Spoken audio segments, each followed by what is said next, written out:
President Faust, members of the Harvard Corporation and the Board of Overseers, members of the faculty, proud parents, and above all, graduates. The first thing I would like to say is thank you. Not only has Harvard given me an extraordinary honor, but the weeks of fear and nausea I have endured at the thought of giving this commencement address have made me lose weight.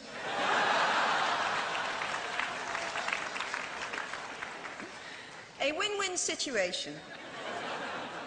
Now all I have to do is take deep breaths, squint at the red banners, and convince myself that I am at the world's largest Gryffindor reunion.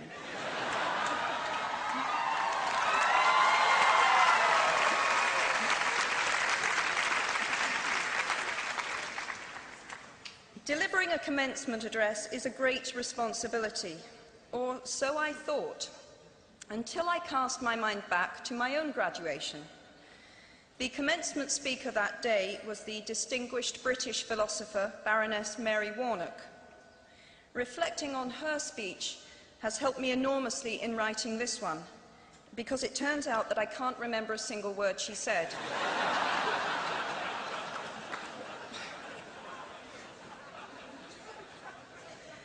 This liberating discovery enables me to proceed without any fear that I might inadvertently influence you to abandon promising careers in business, the law, or politics for the giddy delights of becoming a gay wizard.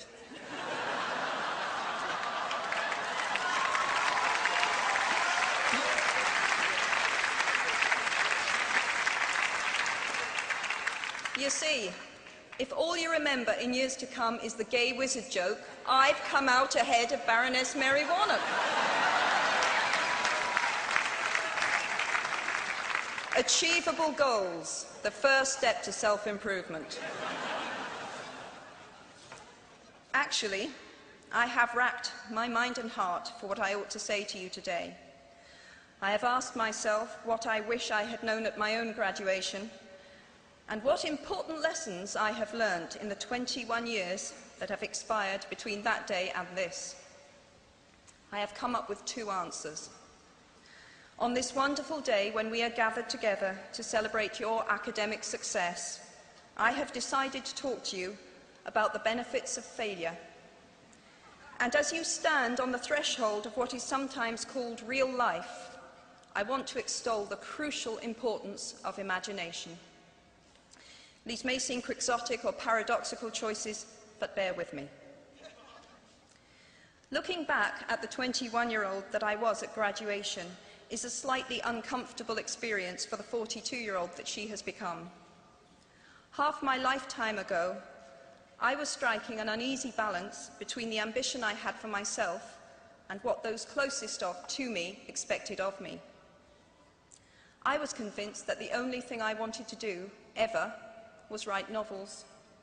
However, my parents, both of whom came from impoverished backgrounds and neither of whom had been to college, took the view that my overactive imagination was an amusing personal quirk that would never pay a mortgage or secure a pension. I know the irony strikes with the force of a cartoon anvil now, but... So they hoped that I would take a vocational degree. I wanted to study English literature. A compromise was reached that in retrospect satisfied nobody, and I went up to study modern languages.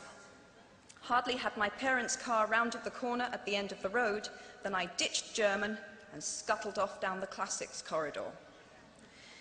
I cannot remember telling my parents that I was studying classics. They might well have found out for the first time on graduation day.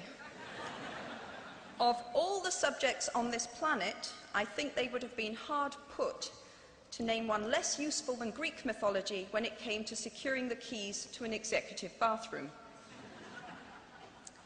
Now, I would like to make it clear in parenthesis that I do not blame my parents for their point of view. There is an expiry date on blaming your parents for steering you in the wrong direction.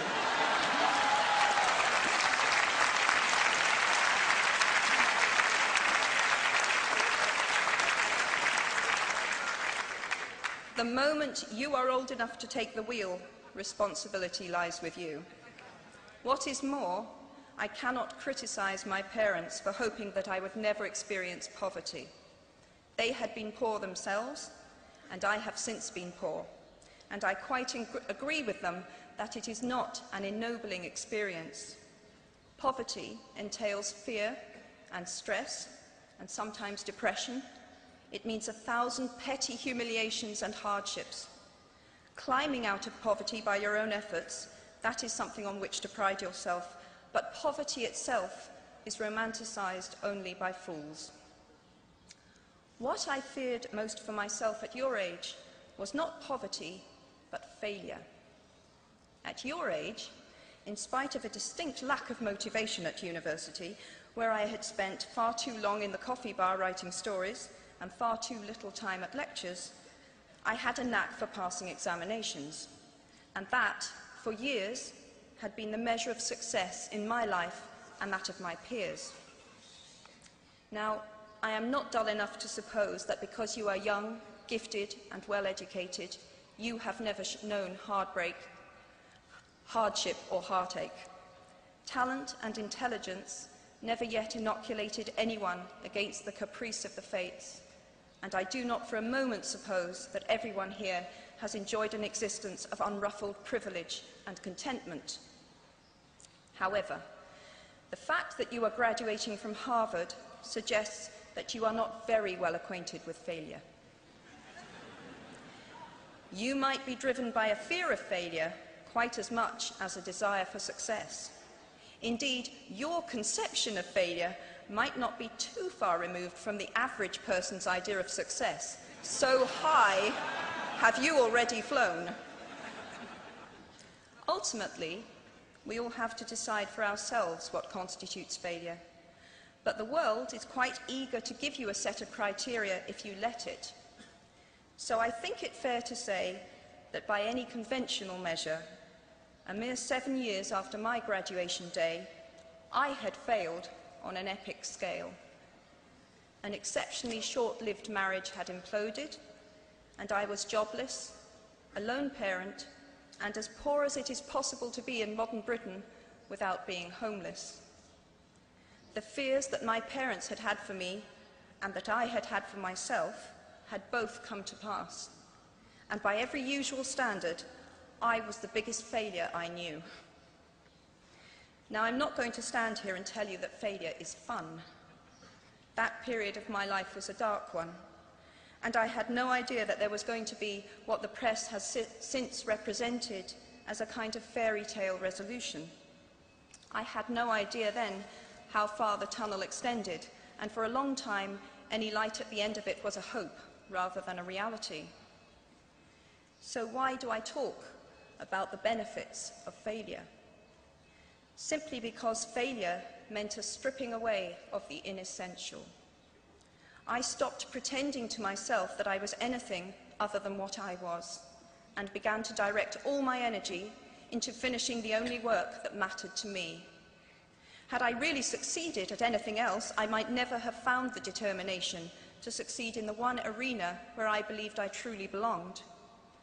I was set free because my greatest fear had been realized, and I was still alive, and I still had a daughter whom I adored, and I had an old typewriter and a big idea.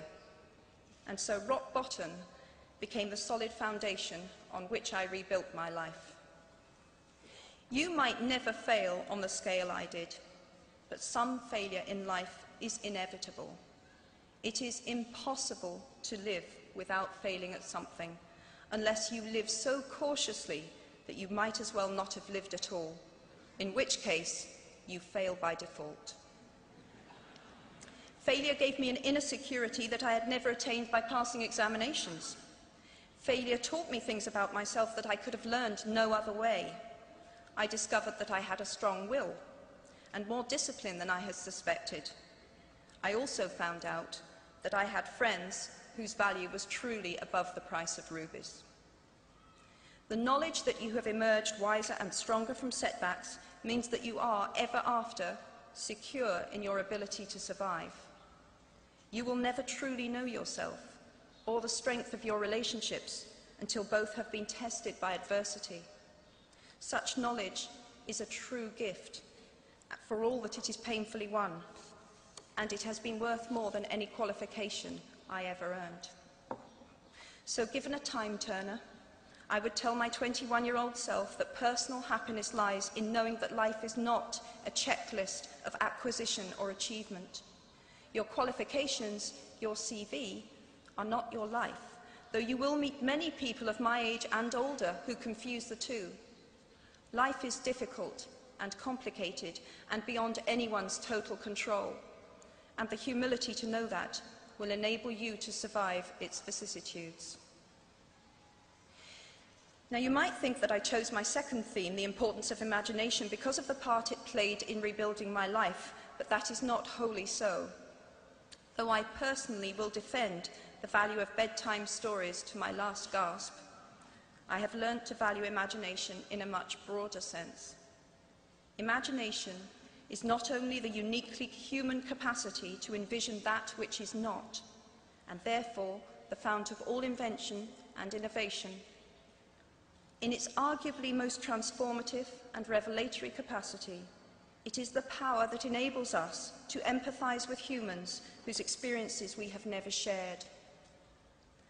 One of the greatest formative experiences of my life preceded Harry Potter, though it informed much of what I subsequently wrote in those books. This revelation came in the form of one of my earliest day jobs. Though I was sloping off to write stories during my lunch hours, I paid the rent in my early 20s by working at the African Research Department of Amnesty International's headquarters in London. There in my little office, I read hastily scribbled letters smuggled out of totalitarian regimes by men and women who were risking imprisonment to inform the outside world of what was happening to them. I saw photographs of those who had disappeared without trace, sent to Amnesty by their desperate families and friends. I read the testimony of torture victims and saw pictures of their injuries.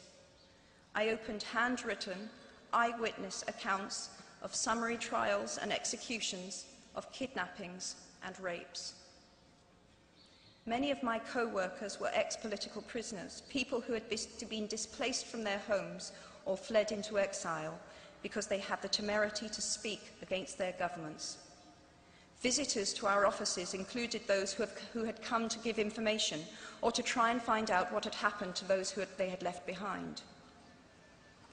I shall never forget the African torture victim, a young man no older than I was at the time, who had become mentally ill after all he had endured in his homeland. He trembled uncontrollably as he spoke into a video camera about the brutality inflicted upon him. He was a foot taller than I was and seemed as fragile as a child. I was given the job of escorting him back to the underground station afterwards, and this man, whose life had been shattered by cruelty, took my hand with exquisite courtesy and wished me future happiness. And as long as I live, I shall remember walking along an empty corridor and suddenly hearing, from behind a closed door, a scream of pain and horror such as I have never heard since. The door opened, and the researcher poked out her head and told me to run and make a hot drink for the young man sitting with her. She had just had to give him the news that in retaliation for his outspokenness against his country's regime, his mother had been seized and executed. Every day of my working week in my early 20s, I was reminded how incredibly fortunate I was to live in a country with a democratically elected government, where legal representation and a public trial were the rights of everyone. Every day, I saw more evidence about the evils humankind will inflict on their fellow humans to gain or maintain power. I began to have nightmares, literal nightmares, about some of the things I saw, heard, and read. And yet, I also learned more about human goodness at Amnesty International than I had ever known before. Amnesty mobilises thousands of people who have never been tortured or imprisoned for their beliefs to act on behalf of those who have. The power of human empathy leading to collective action saves lives and frees prisoners. Ordinary people whose personal well-being and security are assured join together in huge numbers to save people they do not know and will never meet. My small participation in that process was one of the most humbling and inspiring experiences of my life.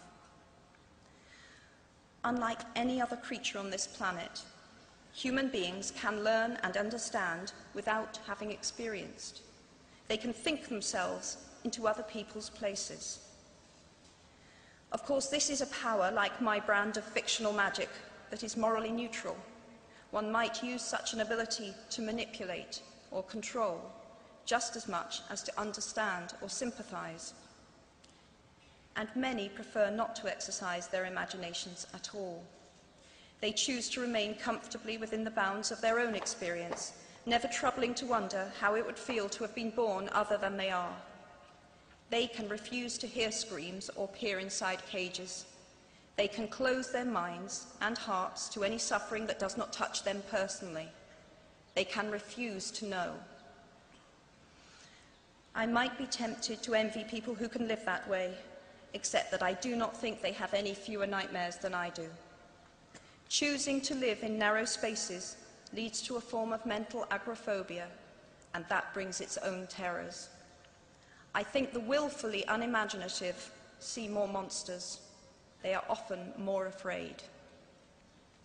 What is more, those who choose not to empathise enable real monsters, for without ever committing an act of outright evil ourselves, we collude with it through our own apathy. One of the many things I learned at the end of that classics corridor down which I ventured at the age of 18 in search of something I could not then define was this, written by the Greek author Plutarch: "What we achieve inwardly will change outer reality." That is an astonishing statement, and yet proven 1,000 times every day of our lives. It expresses in part our inescapable connection with the outside world, the fact that we touch other people's lives simply by existing. But how much more are you, Harvard graduates of 2008, likely to touch other people's lives? Your intelligence, your capacity for hard work, the education you have earned and received, give you unique status and unique responsibilities. Even your nationality sets you apart. The great majority of you belong to the world's only remaining superpower. The way you vote, the way you live, the way you protest, the pressure you bring to bear on your government has an impact way beyond your borders. That is your privilege and your burden. If you choose to use your status and influence to raise your voice on behalf of those who have no voice, if you choose to identify not only with the powerful but with the powerless, if you retain the ability to imagine yourself into the lives of those who do not have your advantages, then it will not only be your proud families who celebrate your existence, but thousands and millions of people whose reality you have helped change. We do not need magic to transform our world. We carry all the power we need inside ourselves already. We have the power to imagine better. I am nearly finished. I have one last hope for you, which is something that I already had at 21. The friends with whom I sat on graduation day have been my friends for life. They are my children's godparents, the people to whom I've been able to turn in times of real trouble, people who have been kind enough not to sue me when I took their names for Death Eaters.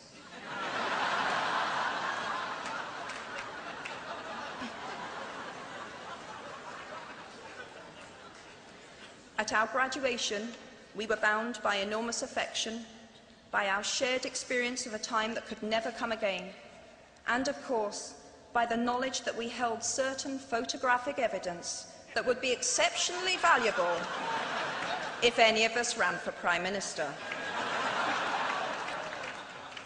So today, I wish you nothing better than similar friendships, And tomorrow, I hope that even if you remember not a single word of mine, you remember those of Seneca, another of those old Romans I met when I fled down the classics corridor in retreat from career ladders in search of ancient wisdom.